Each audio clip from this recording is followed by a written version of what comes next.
এক সাগর রক্তের বিনিময়ে আমাদের ছাত্র সমাজ, যুব সমাজ এক সাগর রক্তের বিনিময়ে জালিমকে বাংলার জমিন থেকে উৎখাত করে ছেড়েছে।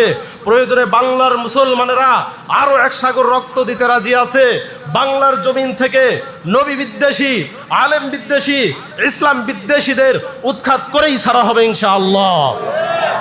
বাংলাদেশের একজন অন্যতম মুরব্বী চরমোনাইয়ের পীর, তাকে রক্তাক্ত করা হয়েছিল, মুখ থেকে রক্ত ঝরেছিল। তিনিও আল্লাহর কাছে ফরিয়াদ করেছিলেন, আল্লাহ এই জালিমের উপর অত্যাচার আর গজব নামাও, এই জালিমের উপর গজব নামাও। বিশ্বনন্দিত মুফাসসিরে কোরআন, সারা বিশ্বে যিনি কোরআন প্রচার করেছেন, কোরআনের একজন পাখি আল্লামা দেলোয়ার হোসেন সাইদি, তার উপরেও জালিমের অত্যাচার আর জুলুম নেমে এসেছে। তিনিও আল্লাহর কাছে ফরিয়াদ করেছেন, আল্লাহ আমার এক ফোঁটা রক্তের বিনিময়ে হলেও জালিমের সিংহাসন তুমি ধ্বংস করে দাও, তছনছ করে দাও। আল্লাহ পাক রব্বুল আলামিন তাদের দোয়া, তাদের করুণা, তাদের চাওয়াকে কবুল করেছেন, ঠিক কিনা? আল্লাহ পাক তাদের চাওয়াকে কবুল করেছেন। আল্লাহ পাক রব্বুল আলামিন জালিমকে আজ না হোক কাল ধ্বংস করে, তার প্রমাণ ইতিহাসে আছে। আল্লাহর নবীর সাথে, আল্লাহর দ্বীনের দায়ীর সাথে আল্লাহ পাক বেয়াদবি করেছিল নমরুদ। নমরুদকে জুতা পেটা করে দুনিয়া থেকে বিদায় করেছে। আল্লাহর দ্বীনের দায়ী আল্লাহর নবীর সাথে বেয়াদবি করেছিল ফেরাউনকে আল্লাহ পানিতে ডুবায়া দুনিয়া থেকে বিদায় করেছে। সুতরাং আজকেও যারা আল্লাহর দ্বীনের দায়ীদের সাথে বেয়াদবি করতে চায়, কোরআনের সাথে বেয়াদবি করতে চায়, আলেমদের সাথে বেয়াদবি করতে চায়, এদেরকে আল্লাহ অপমানিত করে, লাঞ্ছিত করে দুনিয়া থেকে বিদায় করবেন, ঠিক কিনা? আমি তো এমন কোন অন্ধ আল্লাহর ইবাদত করি না, এমন কোন অন্ধ আল্লাহর ইবাদত আমি করি না যে আল্লাহ এই বিপদে আমাকে দেখে না। এমন কোন অন্ধ আল্লাহর ইবাদত আমি করি না। সুতরাং আমি তোমার কাছে কেন সাহায্য চাইব? সাহায্য যদি আমাকে চাইতেই হয়, আমি সাহায্য চাইব সেই মহান রবের দরবারে। আমার আল্লাহ পাক সঙ্গে সঙ্গে আগুনকে অর্ডার করিয়া দিলেন, ইয়া নারু কুনি বারদাও ওয়া সালামান আলা ইব্রাহিম। ও আগুন তুমি কি হয়ে যাও? ইব্রাহিমের জন্য আরামদায়ক হয়ে যাও। আগুন ইব্রাহিমের জন্য এমন আরামদায়ক হয়ে গেল, 40 দিন পর্যন্ত ইব্রাহিম নবী আগুনের মধ্যে পড়েছিলেন। 40 দিন পর্যন্ত আগুনের ভিতরে থাকার পরেও আগুন ইব্রাহিমের একটা পশম পুরাতে পারে না। আল্লাহ আল্লাহ ক্যা মুবারক নাম হায়, আল্লাহ আল্লাহ আশিকু কা কাম হায়। ইয়া ইলাহি মুঝসে মুঝকো দূর কর, তাকে দেখো মুঝমে তুঝকো এক নজর। ইয়া ইলাহি তু মেরা মাবুদ হায়, ইয়া ইলাহি তু মেরা মাশুক হায়। ওয়াল আসর, সময়ের কসম, ইন্নাল ইনসানা লাফি খুসর। পৃথিবীর সমস্ত মানুষ ক্ষতিগ্রস্ত। আমি আল্লাহ সময়ের কসম করে বললাম, এই পৃথিবীর সমস্ত মানুষ হলো ক্ষতিগ্রস্ত। আর ক্ষতিগ্রস্ত যারা দুনিয়াতে হবে, আল্লাহ পাক রব্বুল আলামিন কিয়ামতের ময়দানে ওই ব্যক্তিগুলোকে আল্লাহ জাহান্নামে নিক্ষেপ করবে। আল্লাহ পাক বললেন পৃথিবীর সমস্ত মানুষ হলো ক্ষতিগ্রস্ত, কিন্তু পরের আয়াতে আল্লাহ পাক আবার জবাব দিয়ে বলেন সমস্ত মানুষ ক্ষতিগ্রস্ত, কিন্তু 4 প্রকার মানুষ ব্যতীত। 4 প্রকার মানুষ ক্ষতিগ্রস্ত নয়, 4 প্রকার মানুষ জাহান্নামী হবে না। ওই 4 প্রকার মানুষ কারা? আল্লাহ পাক রব্বুল আলামিন বলেন, ইল্লাল্লাযীনা আমানু, যারা আমার আল্লাহর উপরে ঈমান আনবে, আমার আল্লাহ পাক তার জান্নাত জাহান্নাম নবী রাসূল ফেরেশতা এসবের উপর যারা বিশ্বাস স্থাপন করবে, এরা হলো 1 নাম্বার। আর 2 নাম্বার হলো ওয়ামিলুস সলিহাত, যারা দুনিয়াতে নেক আমল করবে। 3 নাম্বার হলো ওয়াতাওয়াসাউ বিল হক, আর যারা সমাজে হকের দাওয়াত দিবে, হকের কথা যারা সমাজে বলবে, সমাজে হক যারা প্রতিষ্ঠিত করবে, সমাজে হকের কথা যারা বলবে। আর 4 নাম্বার হলো ওয়াতাওয়াসাউ বিস সবর, আর যারা ধৈর্য ধারণ করবে। এই 4 প্রকার মানুষ ব্যতীত পৃথিবীর সমস্ত মানুষ জাহান্নামী, সমস্ত মানুষ জাহান্নামী, এই 4 প্রকার মানুষ ব্যতীত। এখানে গুরুত্বপূর্ণ বিষয় হলো, আমার আল্লাহ ঈমানের কথা বললেন, কিন্তু তারপরে ধৈর্যের কথা আল্লাহ বললেন না। আবার আমার আল্লাহ নেক আমলের কথা বললেন, তারপরেও আল্লাহ ধৈর্যের কথা বললেন না।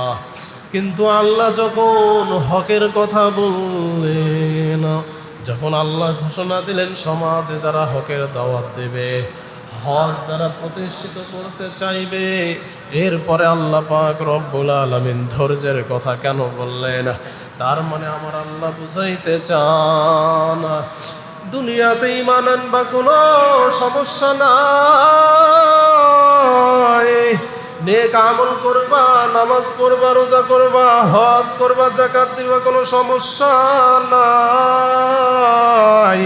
কিন্তু এসবের পর যখন সমাজে তুমি হক প্রতিষ্ঠিত করতে যাইবা, সমাজ যখন হকের দাওয়াত দিবা, তখন তোমার উপর জালিমের অত্যাচার নেমে আসবে, ঠিক না?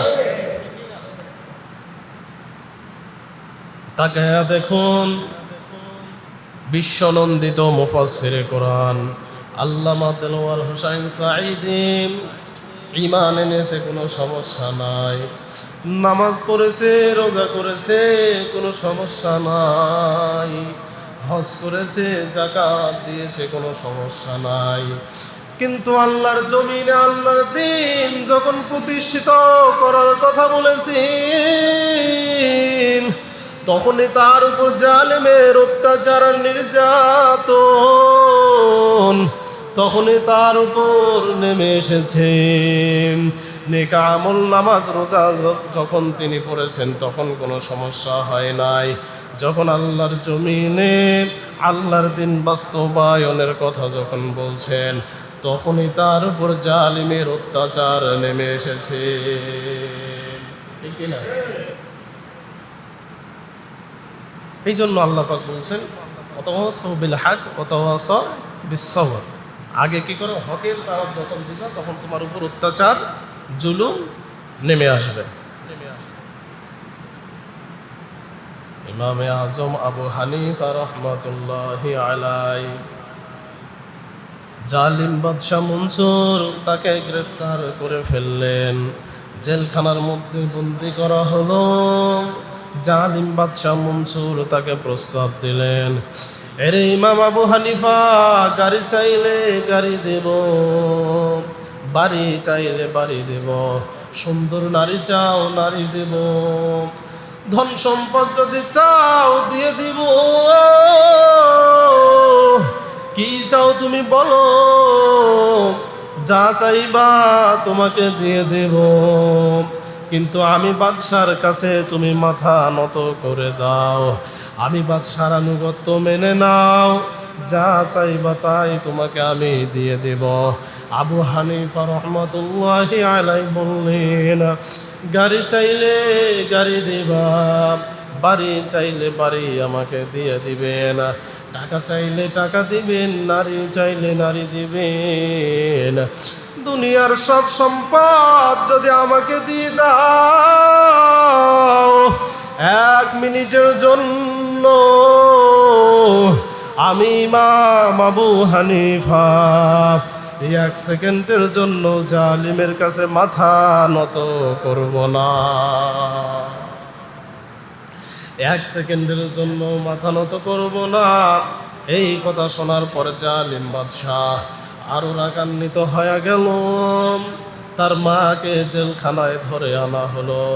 আবু হানিফার মায়ের সামনে আবু হানিফার উপর অত্যাচার শুরু হয়ে গেল।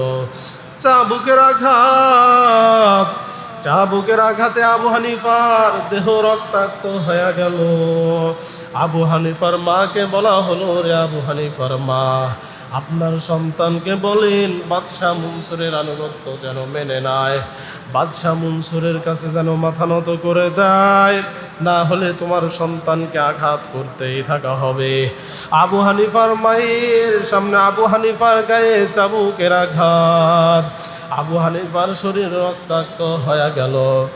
আবু হানিফার মা ডাক দিলেন, রে আবু হানিফা,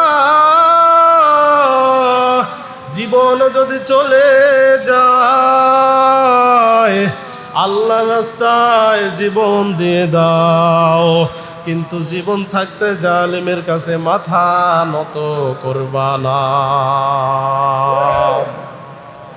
লাকাদ জানাল বিলাদা ওয়া মান আলাইহা ইমামুল মুসলিমিন আবু হানিফা। বু হানিফা বুত ইমামে বাসফা আসরাজে উম্মতানে মুস্তফা। চিৎকার দিয়ে বলেন আল্লাহু আকবার। জোরে বলেন না আল্লাহু আকবার। দেখেন ইমান কত মজবুত। মায়েরও ইমান কেমন, কি বলছেন? জীবন যদি চলে যায় যাক, কিন্তু জালিমের কাছে মাথা নত করা যাবে না। আল্লাহ পাকের দিনের দায়ীগণ এভাবে যুগে যুগে অত্যাচারিত হয়েছে, নির্যাতিত হয়েছে, কিন্তু কোনো জালিমের কাছে মাথা নত করে নাই। সুবহানাল্লাহ, কথা বলতে হবে। তাকায়া দেখেন আল্লাহর নবী ইব্রাহিম আলাইহিস সালাম আল্লাহর একাত্মবাদের দাওয়াত দেওয়া শুরু করে দিলেন। নমরুদ তাকে গ্রেফতার করে নিয়ে আসলেন। ও ইব্রাহিম, কোন আল্লাহর দাওয়াত তুমি দাও? আমি তো আল্লাহ, আমাকে আল্লাহ হিসাবে মেনে নাও। ইব্রাহিম আলাইহিস সালাম জবাব দিয়ে বলেন, আমি এমন এক আল্লাহর ইবাদত করি, রব্বিয়াল্লাযী ইউহয়ী ওয়া ইউমীত, যে আল্লাহ জীবন দিতেও পারে নিতেও পারে, ওই আল্লাহর ইবাদত আমি করি। নমরুদ ডাক দিয়ে বলল, না না, আমি হলাম সেই আল্লাহ। এবার নমরুদ কি করলেন? জেলখানা থেকে 2 জন আসামি ধরে নিয়ে আসলেন। আসার পর একজন আসামিকে তরবারি দিয়ে হত্যা করে ফেললেন, আর একজন আসামিকে মুক্তি দিয়ে দিলেন। এবার নমরুদ ইব্রাহিমকে বললেন, আনা উহয়ী ওয়া উমীত, যে আল্লাহর কথা তুমি একটু আগেই বললা, আমি তো সেই আল্লাহ। দেখো তোমার সামনে আমি একজনকে হত্যা করে ফেললাম, আর একজনকে আমি মুক্তি দিয়ে দিলাম, জীবন দান করলাম। এবার তুমি আমাকে আল্লাহ হিসাবে মেনে নাও, কারণ আমি জীবন দিতেও পারি নিতেও পারি। ইব্রাহিম আলাইহিস সালাম বললেন, 2 নাম্বার শর্ত, ফা ইন্নাল্লাহা ইয়াতি বিশ-শামসি মিনাল মাশরিকি ফাতি বিহা মিনাল মাগরিবি ফাবুহিতাল্লাযী কাফার ওয়াল্লাহু লা ইয়াহদিল কওমাল যালিমিন। ও নমরুদ, 2 নাম্বার শর্ত হলো, আমার আল্লাহ প্রতিদিন পূর্ব দিগন্ত থেকে আমার আল্লাহ এই সূর্যটা উদিত করেন। তুমি যদি আল্লাহ হয়ে থাকো তাহলে পশ্চিম দিক থেকে সূর্য তুলে দেখাও। এবার নমরুদের মাথা গরম হয়ে গেল। নমরুদ এবার ইব্রাহিমকে বেঁধে ফেলার আদেশ দিয়ে দিলেন। ইব্রাহিমকে গ্রেফতার করা হলো। ইব্রাহিম আলাইহিস সালামকে বলা হলো, ইব্রাহিম, আমি নমরুদকে আল্লাহ হিসাবে তুমি মেনে নাও। আমাকে যদি আল্লাহ হিসাবে তুমি যদি মেনে না নাও, বিশাল বড় আগুনের কুণ্ডলী সাজানো হবে, ওই আগুনের ভিতরে তোমাকে ছেড়ে দেওয়া হবে। ইব্রাহিম আলাইহিস সালাম বললেন, জীবন থাকতে তোমাকে আমি আল্লাহ হিসাবে কবুল করব না।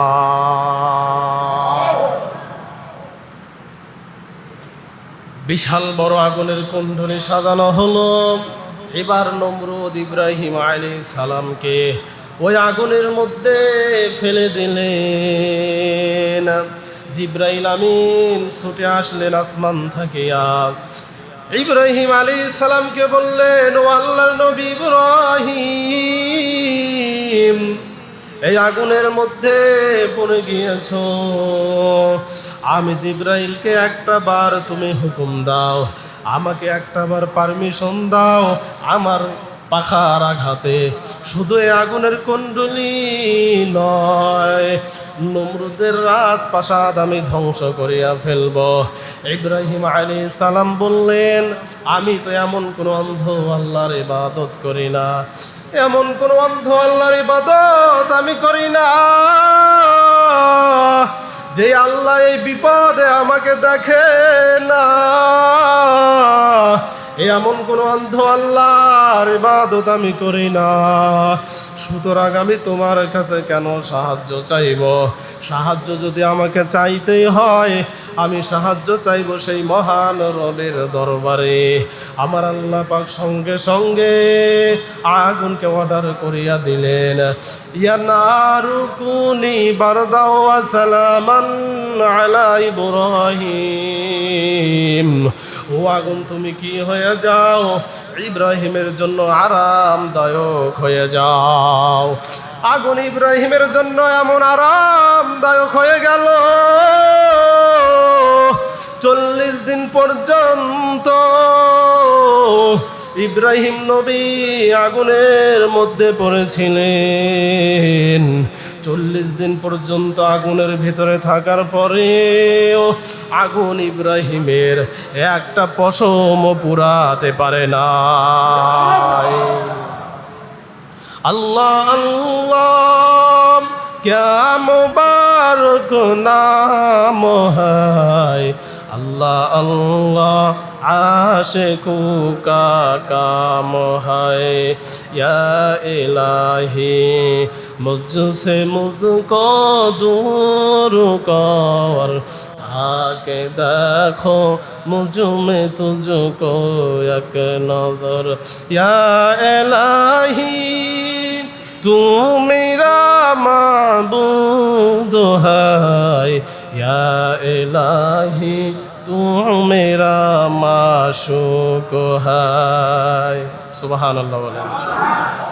আল্লাহ পাক রব্বুল আলামিন আগুনকে অর্ডার দিলেন। আল্লাহর হুকুম ছাড়া আগুন একটা বস্তু পোড়াতে পারে না, ঠিক কি না? কথা বলেন না, ঠিক কি না? আল্লাহর হুকুম ছাড়া আগুন এর পাওয়ার যতই হোক না কেন, আল্লাহর হুকুম ছাড়া মানুষের শরীরের একটা পশমও পোড়াতে পারে না। তার উদাহরণ হলো হযরতে ইব্রাহিম আলাইহিস সালাম। সুবহানাল্লাহ বলেন।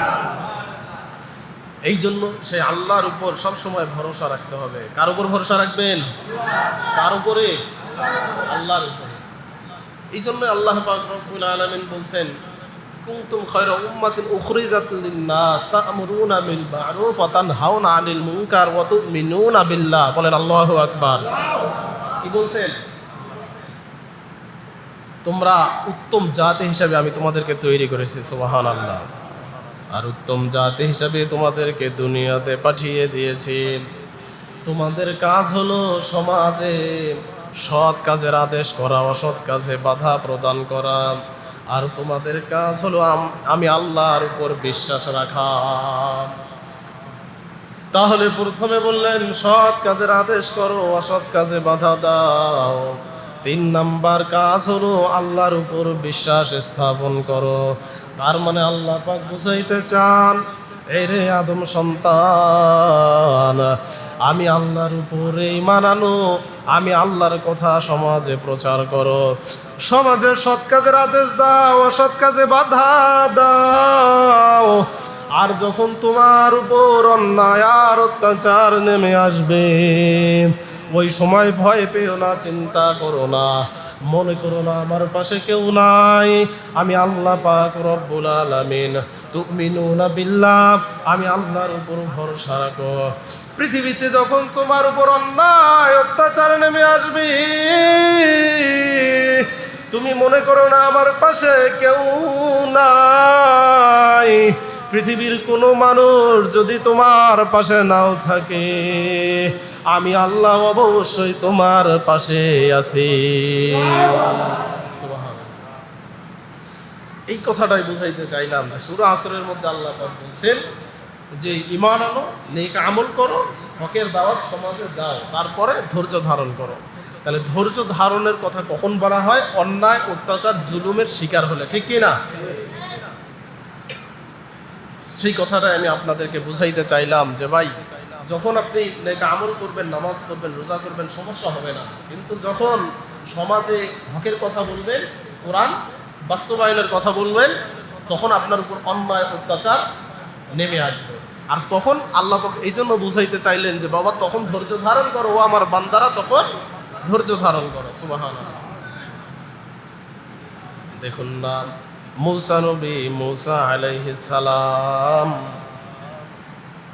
জালিম ফিরাউনের এত অত্যাচার, এবং শেষ বেলায় যখন মুসা নবী এবং তার সাথী সঙ্গীদেরকে হত্যা করার জন্য ফিরাউন দলবল নিয়ে তাড়া করলেন, হযরতে মুসা আলাইহিস সালাম সাথী সঙ্গীদেরকে নিয়ে লোহিত সাগরের কিনারা গিয়ে আটকা পড়ে গেলেন।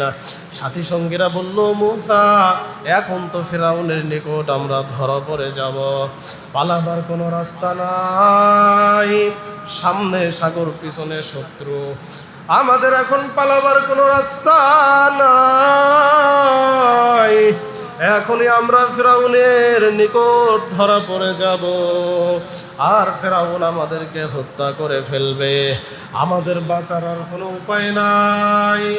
এবার মুসা আলাইহিস সালাম বললেন, ভয় পেও না, চিন্তা করো না, ভয়ের কোনো কারণ নাই, চিন্তার কোনো কারণ নাই।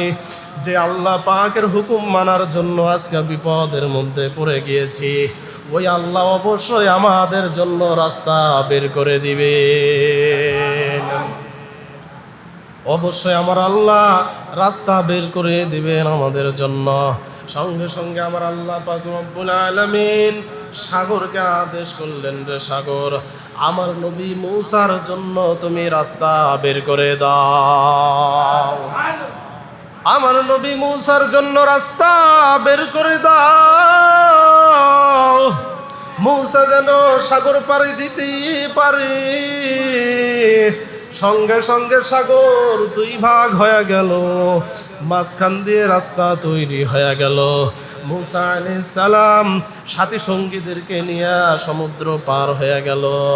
এবার ফিরাউন তার দলবল নিয়ে রাস্তায় উঠে পড়লেন। সমুদ্রের মাঝামাঝি যখন চলে গেল, আমার আল্লাহ আবার সমুদ্রকে আদেশ করে দিলেন, রাস্তা পানির সঙ্গে মিশে যাও। রাস্তাটা আবার পানির সঙ্গে মিশে গেল। এবার ফিরাউন তার দলবল নিয়ে পানিতে ডুবে গেল। দলবল সহ সব যখন নিহত হয়ে গেল, ফিরাউন একা বেঁচে আছে।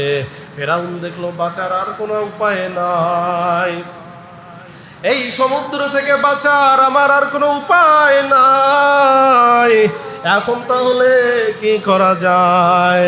ফিরাউন সঙ্গে সঙ্গে বললেন, ক্বালা আমানতু আন্নাহু লা ইলাহা ইল্লাল্লাযী আমানাত বিহি বানু ইসরাঈল ওয়া আনা মিনাল মুসলিমিন।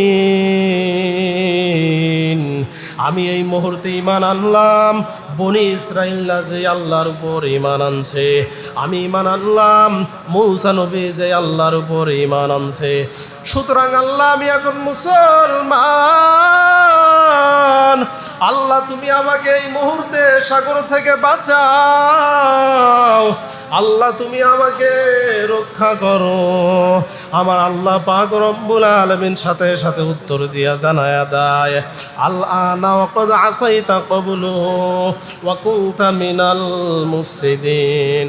ফিরাউন, এখন তোমার ইমানে নে কোনো লাভ নাই, ইমানে নে আর কোনো লাভ হবে না।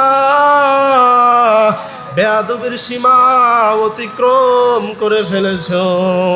ফালইয়াউমা নুনাজ্জিকা বিবাদানিকা লিতাকুনা লিমান খালফাকা আয়া ওয়া ইন্না কাসীরাম মিনান নাসি আন আয়াতিনা লাগাফিলুন।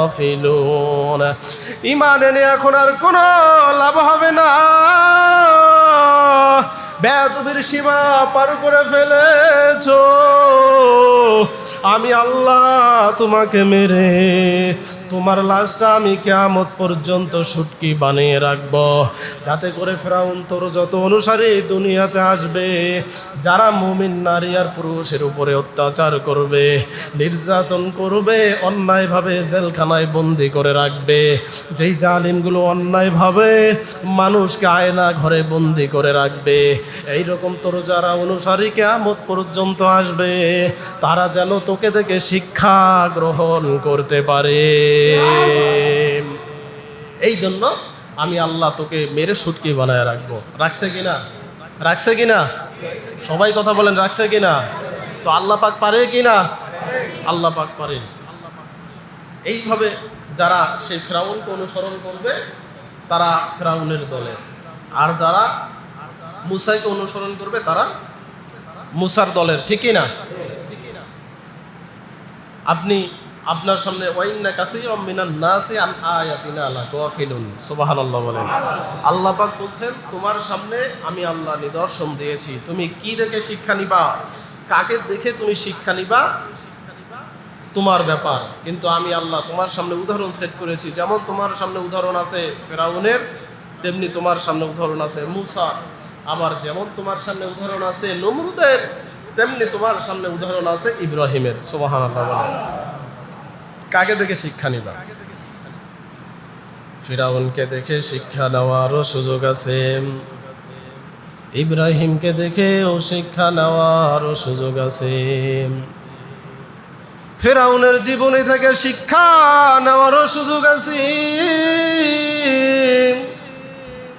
মুসার জীবনী থেকে শিক্ষা নেওয়ারও সুযোগ আছে, ইব্রাহিমের জীবনী থেকে শিক্ষা নেওয়ারও সুযোগ আছে, আবার নমরুদের জীবনী থেকে শিক্ষা নেওয়ারও সুযোগ আছে। মুসার জীবনী যদি থেকে শিক্ষা নাও, ইব্রাহিমের জীবনী থেকে যদি তুমি শিক্ষা নাও, বান্দা তোমার ঠিকানা হবে জান্নাত। আর যদি তোমার নেতা হয় ফিরাউন, নেতা যদি তোমার হয় নমরুদ, তাহলে বান্দা তোমার ঠিকানা হবে জাহান্নাম। কাকে দেখে শিক্ষা নিবা বান্দা তুমি নিজেই সিদ্ধান্ত নাও। ফিরাউন আর নমরুদের মতো অহংকারী হইও না, ফিরাউন আর নমরুদের মতো গাদ্দারি করো না, ফিরাউন আর নমরুদের মতো জুলুমবাজ হইও না, মুমিন বান্দা আর বান্দীদের উপর অত্যাচার করো না। কারণ আমার আল্লাহ বলেন, আলাইসা ফি জাহান্নামা মাসওয়াল লিল মুতাকাব্বিরিন। বান্দা দুনিয়াতে তুমি অহংকারী হইও না, দুনিয়াতে অহংকার করো না। ইন্নাল্লাযীনা ফাতানুল মুমিনিনা ওয়াল মুমিনাতি সুম্মা লাম ইয়াতুবু ফালাহুম আযাবু জাহান্নাম ওয়া লাহুম আযাবুল হারিক। বান্দা তুমি অহংকারীতে ক্ষমতা পাইয়া মুমিন নারী আর পুরুষের উপরে অত্যাচার করো না। তারপরেও যেই বান্দা দুনিয়াতে মুমিন নারী আর পুরুষের উপরে অত্যাচার করবে, দুনিয়াতে যারা অহংকারী করবে, কিসের অহংকার বান্দা? দুনিয়াতে তোমার অস্তিত্ব এক সময় পৃথিবীতে ছিল না। হাল আতা আলাল ইনসানি হিনুম মিনাদ দাহরি লাম ইয়াকুন শাইআম মাযকুরা। এক সময় বান্দা দুনিয়াতে তোমার অস্তিত্ব ছিল না, তোমার নাম নিশানা দুনিয়াতে ছিল না। আমি আল্লাহ এক ফোঁটা নাপাক পানির মাধ্যমে আমি আল্লাহ এই পৃথিবীতে তোমার অস্তিত্বের জানান দিয়েছিলাম। আবার এমন একটা দিন আসবে সুম্মা ইন্নাকুম বাদা যালিকা লামাইয়িতুন, আবার এমন একটা দিন দুনিয়াতে আসবে তোমার অস্তিত্ব পৃথিবীতে থাকবে না। সুতরাং আলাইসা ফি জাহান্নামা মাসওয়াল লিল মুতাকাব্বিরিন, সুতরাং বান্দা তুমি দুনিয়াতে অহংকারী হইও না। তারপরেও যারা দুনিয়াতে অহংকারী হবি, দুনিয়াতে মুমিন নারী আর পুরুষের উপরে যারা জুলুম করবে, অত্যাচার করবে, আমার আল্লাহ পাক রব্বুল আলামিন কিয়ামতের ময়দানে আমার আল্লাহ বলবেন ওয়াসিকাল্লাযীনা কাফারু ইলা জাহান্নামা যুমারা। আল্লাহ ফেরেশতাদের আদেশ করবেন, রে আমার ফেরেশতারা এই অহংকারীগুলো আর জালিমগুলোকে শিকল দিয়ে বেঁধে ফেল, এগুলোকে হাঁকিয়ে তোরা জাহান্নামের দিকে নিয়ে যা। ফেরেশতারা যখন এই অহংকারীগুলোকে আর জালিমগুলোকে গ্রেফতার করিয়া ফেলবে, এইগুলো তখন আফসোস করে বলবে রব্বুল আলামিন, ও আল্লাহ এই ভয়াবহ ময়দানে, এই কিয়ামতের ময়দানে আল্লাহ তুমি ছাড়া এখন আমাদের কেউ নাই, আমাদের বাঁচানোর মতো কোনো মালিক নাই, আল্লাহ তুমি আমাদেরকে বাঁচাও। আমার আল্লাহ পাক বলবে বেয়াদবির সীমা অতিক্রম করেছ, দুনিয়াতে আমার হুকুম মানো নাই, দুনিয়াতে অহংকার প্রদর্শন করেছিলা, দুনিয়াতে মানুষের উপর অত্যাচার করেছ, ক্ষমতা পাইয়া মানুষের উপর জুলুম করেছ, সুতরাং আজ আর কোনো মাফ তোমাদের নাই। ফেরেশতারা যখন হাঁকিয়ে জাহান্নামের দিকে নিয়ে যাবে, এই অহংকারীগুলো আর জালিমগুলো তখন আমার আল্লাহর দরবারে আফসোস করবেন, আফসোস করিয়া বলতে থাকবেন, ওয়াকুলুল কাফিরু ইয়া লাইতানি কুনতু তুরাবা, আজকে যদি আমি মাটি হয়ে যেতাম, আজকে যদি আমরা মাটি হয়ে যেতাম, আমাদের কোনো হিসাব দেওয়া লাগতো না, আমাদের আল্লাহর কাছে জবাবদিহি করা লাগতো না। কিন্তু মানুষ হওয়ার কারণে আজকে আমরা গ্রেফতার হয়ে গেলাম। দুনিয়াতে আমাদের কত অহংকার ছিল, দুনিয়াতে কত ক্ষমতা আমার ছিল, মা গনা আন্নি মালিয়া হালাকা আন্নি সুলতানিয়া, আজ আমার ওই সম্পদ আর ক্ষমতা কিয়ামতের ময়দানে কোনো কাজে আমার লাগলো না। কিন্তু সুতরাং দুনিয়ার ধন সম্পদ আর ক্ষমতা, আমার দুনিয়ার ওই ক্ষমতা আর দুনিয়ার ওই ধন সম্পদ, এসবের কারণে আজ আমি জাহান্নামী হয়ে গেলাম। हकीकत से तो दुनिया बेखबर है, हकीकत से तो दुनिया बेखबर है, दुनिया की नुमाइश पर नजर है। এই জন্য দুনিয়াতে আল্লাহ পাঠিয়ে দিয়েছেন, দুনিয়াতে বান্দা তুমি সব কিছু করবা, কিন্তু আল্লাহর হুকুম বাদ দিয়ে নয়, আমার আল্লাহকে ভুলে গিয়ে নয়। আল্লাহ পাক যেটা দুনিয়াতে আদেশ করেছেন ওই হুকুমটা পালন করতে হবে। আমার আল্লাহ যেটা করতে নিষেধ করেছেন তার কাছেও বান্দা যায় না। এই জন্য আল্লাহ পাক দুনিয়াতে যা করতে বলেছেন, দুনিয়াতে অহংকারী হওয়া যাবে না, জুলুমকারী হওয়া যাবে না। যুগে যুগে আল্লাহর দ্বীনের দায়ীদের উপরে জালিমদের অত্যাচার আর নির্যাতন আছে কি নাই? সবাই কথা বলেন না, আছে কি নাই? দুনিয়াতে যুগে যুগে জালিমরা আল্লাহর দ্বীনের দায়ী যারা দুনিয়াতে আল্লাহর হকের কথা বলে, দ্বীনের কথা বলে, তাদের উপর অত্যাচার আর জুলুম নির্যাতন করেছে, ঠিক কিনা? কিন্তু এই জালিমের কাছে আল্লাহর দিনের দায়ীরা কখনোই কোশ্চেন কালেও মাথা নত করে নাই, ঠিক কিনা? ইভেন আমাদের দিনের নবীও কষ্ট স্বীকার করেছেন কিনা? তাইফের ময়দানে রক্তাক্ত হয়ে গেলেন, রক্তাক্ত হইয়া বাসার মধ্যে ফিরে আসলেন। রাসূলের 3 কন্যা উম্মে কুলসুম, জয়নব, রুকাইয়া দৌড়ে আসলেন। রাসূলের রক্তাক্ত চেহারা দেখিয়া কেঁদে ফেললেন। রাসূল কোনো কথা বললেন না। রাসূল রুমের মধ্যে প্রবেশ করলেন। রাসূলের কন্যা ফাতেমা তো জোহরা রুমের মধ্যে প্রবেশ করিয়া দেখে রাসূলের সমস্ত শরীর রক্তাক্ত। এই দৃশ্য দেখিয়া ফাতেমা চিৎকার করিয়া কান্না শুরু করে দিলেন, আব্বাজান, কাফেররা আপনাকে রক্তাক্ত করে দিয়েছে। রক্তের কারণে জুতা মোবারক পায়ের সঙ্গে লেগে গিয়েছে।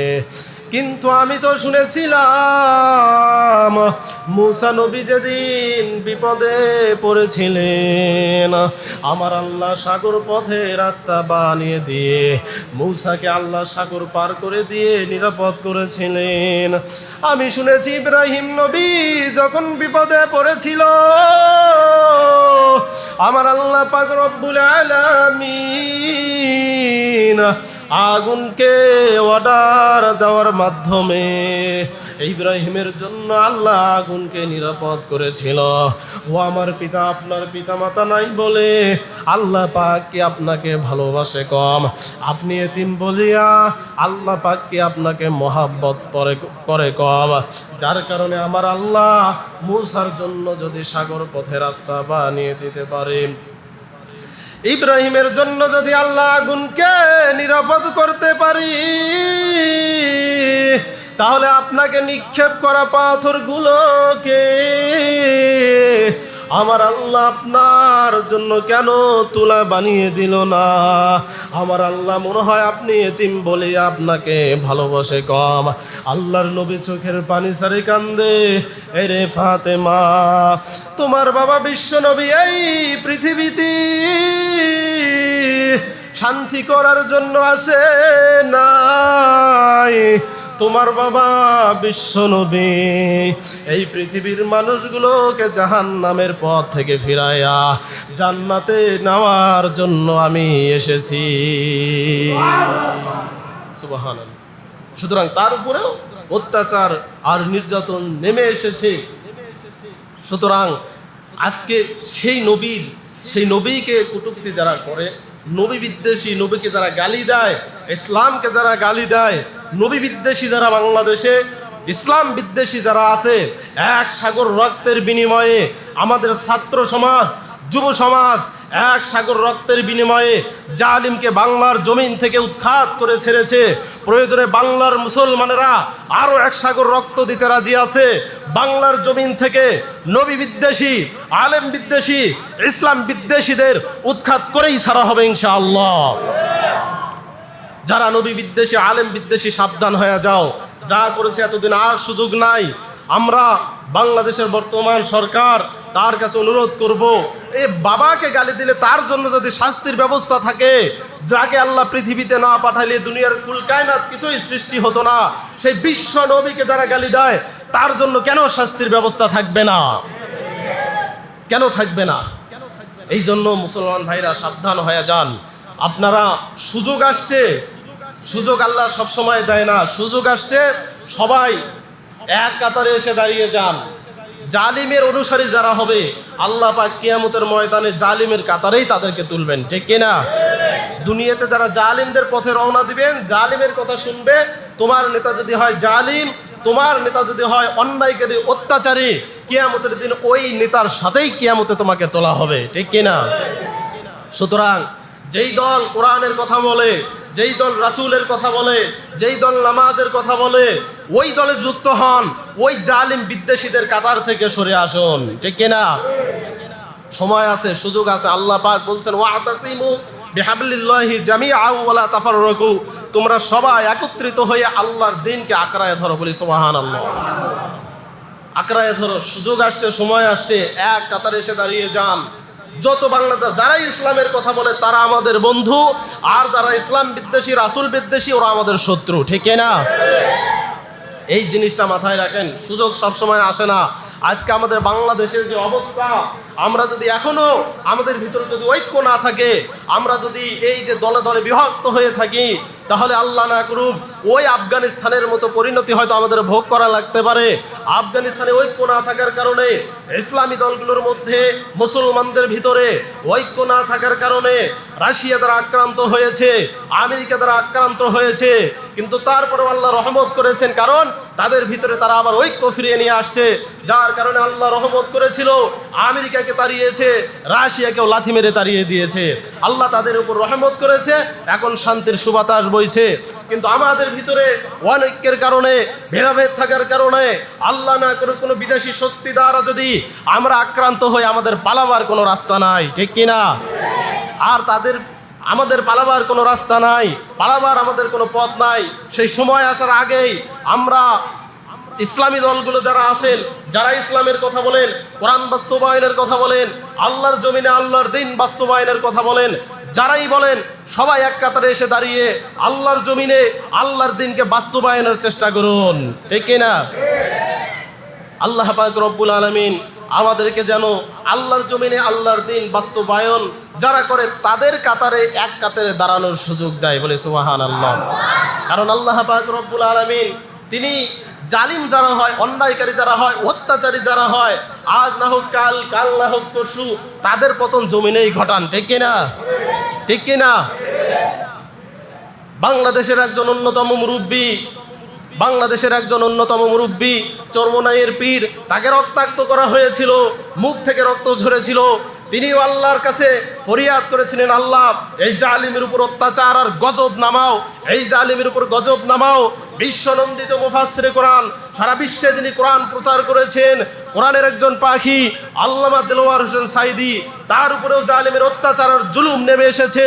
তিনিও আল্লাহর কাছে ফরিয়াদ করেছেন, আল্লাহ আমার এক ফোঁটা রক্তের বিনিময়ে হলেও জালিমের সিংহাসন তুমি ধ্বংস করে দাও, তছনছ করে দাও। আল্লাহ পাক রব্বুল আলামিন তাদের দোয়া, তাদের করুণা, তাদের চাওয়াকে কবুল করেছেন, ঠিক কিনা? আল্লাহ পাক তাদের চাওয়াকে কবুল করেছেন।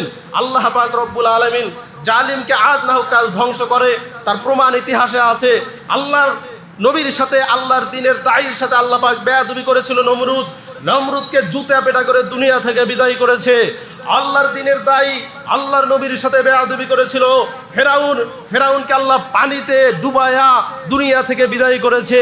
সুতরাং আজকেও যারা আল্লাহর দ্বীনের দায়ীদের সাথে বেয়াদবি করতে চায়, কোরআনের সাথে বেয়াদবি করতে চায়, আলেমদের সাথে বেয়াদবি করতে চায়, এদেরকে আল্লাহ অপমানিত করে, লাঞ্ছিত করে দুনিয়া থেকে বিদায় করবেন, ঠিক কিনা? আল্লাহ পাক রব্বুল আলামিন আমাদের সবাইকে যেন, সমস্ত মুসলিমদেরকে যেন এক কাতারে দাঁড়ানোর সুযোগ করে দেয়, তৌফিক দেয়, বলেন আমিন।